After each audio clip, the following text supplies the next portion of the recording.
And there is a concern, while President Trump and his administration didn't raise any issue on Kashmir and other areas, there's a concern that this may come up in the Biden administration. So what would be advice to government of India would be to Prime Minister Modi, how to handle this issue with the Biden administration? Well, I've felt that the Indian government, it's not my place to be critical of the Indian government, but I do think the Indian government at times has not been as forward-leaning on making the case, not just in the United States, but on a global basis about Kashmir in particular. The fact that there had been in the prior relationship inability to do economic development, there'd been the inability of women to participate fully in society, that the Indian government's promises of opening up more job opportunities, more women participation, that story was not told in the United States. At the same time, I think the Indian government's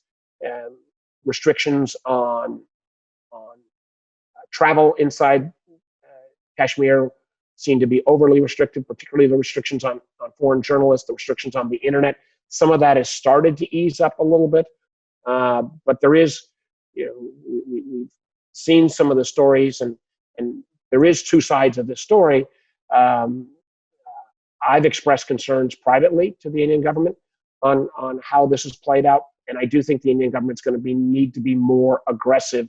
on making its case that some of the changes in terms of the